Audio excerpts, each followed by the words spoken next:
Is it time for recess yet? I'm so glad you found time to join us here on the Childcare Director's Chair, where Erica Saccoccio shares her best practices that she's refined through her passion of directing childcare centers over the last 23 years.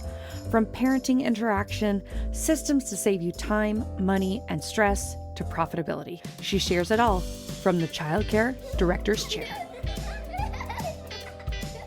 Hey guys, welcome back. It is Erica Saccoccio with the Childcare Director's Chair. And if you have been listening, which I hope you have, the last couple episodes, we have talked about conflict in childcare center. And with the new year starting out, I wanted everybody to have the tools and skills that they need to make this year be fabulous. So that requires communication. And that really is key for everything. And so today we're going to talk about 12 common causes of communication breakdowns in the workplace. Because effective communication is a cornerstone for every successful organization. To ensure that everyone is on the same page, your goals are aligned, and that work gets done effectively. However, communication breakdowns can often lead to misunderstandings, conflicts, and certainly decreased productivity. So we're going to get into it right now. Number one reason why you have communication problems is there is a lack of clarity. One of the most prevalent causes of communication breakdown is a lack of clarity. When messages are vague or ambiguous, it's easy for misunderstandings to arise. To overcome this, it's critical to be specific and concise when communicating. Use clear language, provide examples if needed, and encourage feedback to ensure that the message is correctly understood. And sometimes that might mean saying, hey, can you please repeat to me what I just said to you?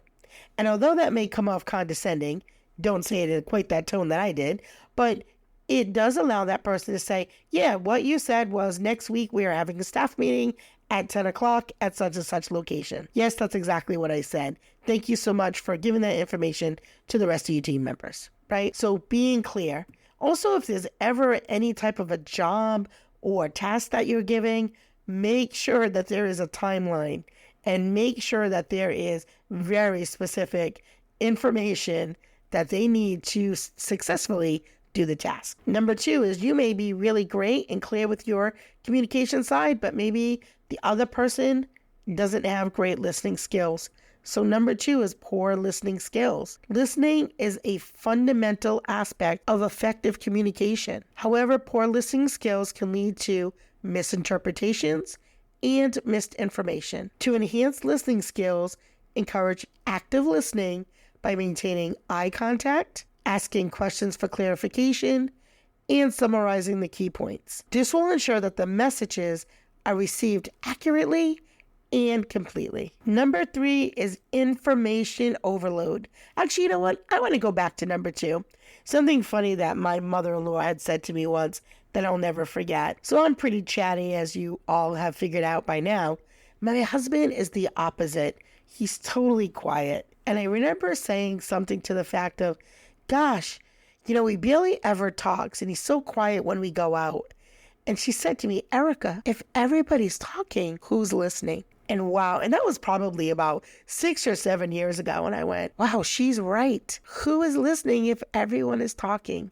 So it just brings me back to that. Make sure that we are actively listening when people are giving us information. Now we'll roll to number three, information overload.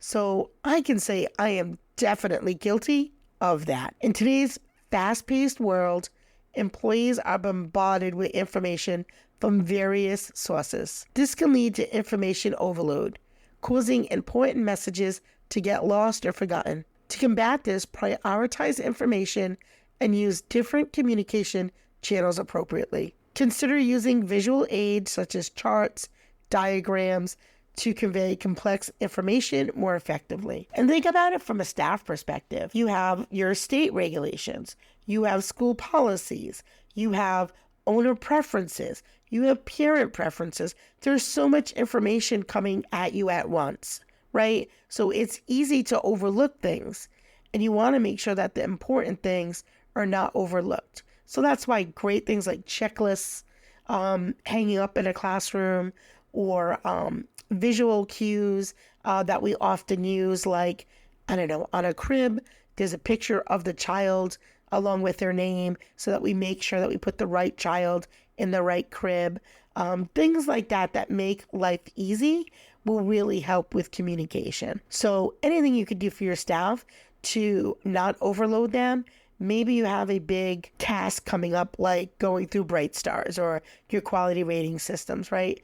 Break that down into smaller pieces, because if you go, okay, team, here's what we're going to do, and then you just like, we got to do this, and then we're going to do that, we're going to do that, like that's too much, right? So little pieces will be much more effective. Another factor could be, when it talks about communication, is language barriers. In multicultural workplaces, language barriers can hinder effective communication. Different languages, different accents, or dialects can lead to misunderstandings and miscommunications. Encourage open dialogue and provide language training or translation services if necessary. And emphasize the importance of patience and understanding when communicating with colleagues from diverse linguistic backgrounds. And not even just the language barriers in that particular way, but even in the way that people communicate.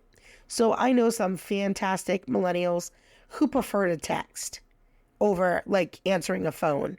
I like to talk on the phone. So even that, again, texting is a different form of communication than, or just even written, written is different than in person. It's different than verbally. Even a phone call is a different level of communication than seeing somebody, which is why during the pandemic, many offices went to Zoom call.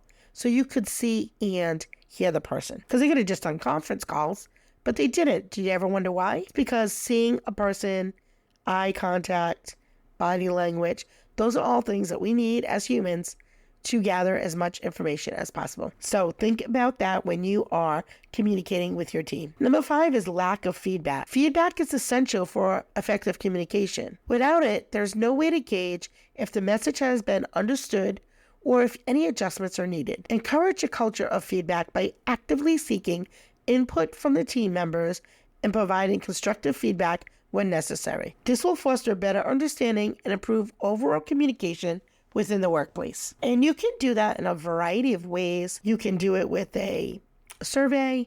You can do it with a anonymous Dropbox, where people can just drop notes in, things I think you should know, anything like that, where people are able to give feedback, written, verbally, in person. The more options you have, the more feedback you're going to get. Number 6 is distractions. Oh my God. All I can say is this is so me. And not that I always do it. Sometimes I feel like people really will do this to me a lot. I'll be in the middle of something and they will just walk into my office and be like, hey, Erica, by the way, blah, blah, blah, blah. You could be in the middle of writing something. You could be on a phone. You could be answering an email. So be careful of distractions. And today in the digital age, distractions are everywhere, between constant notifications through your parent portal, emails, phone calls. All these things divert attention and hinder effective communication. So encourage employees to minimize distractions during important conversations or meetings. Set clear guidelines for using electronic devices and create designated quiet zones to promote focused communication. And so I think this is on, both sides, because we could be guilty of it too. You could walk into somebody's classroom and start going, oh yeah, by the way, next week is a staff meeting, blah, blah, blah. Well, somebody's in the middle of changing a diaper or taking care of a sick child. They may be, yeah, you. And then you're upset with them. Oh, I told you last week about the meeting. And they forgot because they were in the middle of doing something. So think about that, because again, communication is both ways. It is the receiver and the person who's giving it, right? So both people need to be on the line to make that connection, if that makes sense. Number 7 is sometimes it's just honestly a lack of trust. Trust is the foundation for any successful relationship, including workplace communication. When trust is lacking, employees may hesitate to share information openly or may doubt the credibility of the message. So foster trust within the workplace by promoting transparency. And I am as transparent as they come. I'm probably a little too transparent, but being consistent in your actions and honoring your commitments. This will create an environment where open, honest communication can thrive. Getting rid of these hierarchies also is another way to really help build communication. Communication breakdowns often occur when there are these hierarchy barriers within the organization. Employees may feel hesitant to communicate with higher-ranking individuals, leading to a lack of information flow. Encourage open communication across all levels of the organization by creating a culture that values input from everyone. Implement strategies such as regular team meetings, open door policies, and mentorship programs to break down that hierarchy barrier. And sometimes there is almost not that. Sometimes it's almost people jump right to the highest level within the company. So, you have to figure out, and if that happens, what do you do about it? And I think, there's a couple things. That hierarchy or that higher leader should, as often as possible, redirect that staff person to the right appropriate person. However, if it happens a lot, as a leader, you have to acknowledge that means your team is not comfortable with that middle level of communication for some reason. So you have to work with your other managers to figure out why that is and how you can fix it. So yeah, if people are jumping right to the highest ranking person, that's a sign that there's a problem. And if people are not talking to the higher ranking people, that also shows that there might be a level of disconnect. So there's a little bit of both. So you want to make sure that you're right in that area where people are following the hierarchy if needed, but also feel comfortable to talk to the higher ups, if you will, at any point. So I'll leave that there. 9 is maybe they feel like there's a lack of empathy, because empathy is really important in communicating. And when individuals fall or fail to consider other people's perspectives or emotions, misunderstandings can happen. So encourage empathy within the workplace by promoting active listening, encouraging open dialogue, and fostering a culture of understanding. This will help an environment where individuals feel heard and valued. And if you find that people are not going to you and are skipping over you, do you think that might be because you lack empathy, or do you think that it is the response in which you have? So you have to sometimes self-reflect. Do people go to one owner over another, or one director over another, or one shift manager over another? Because every center has different levels, and the bigger center you are, the more levels you have.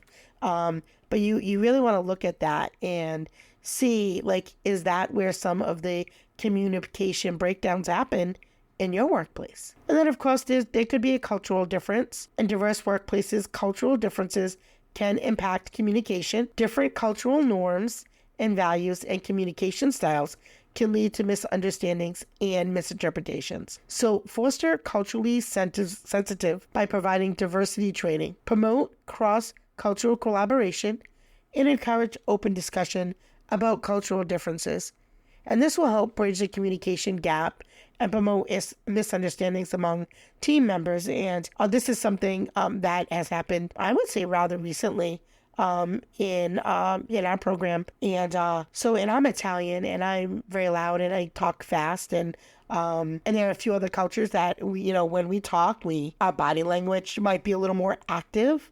We might be a little louder than others, and so that might come off aggressive, or it may come off dismissive, or it might come off a certain way.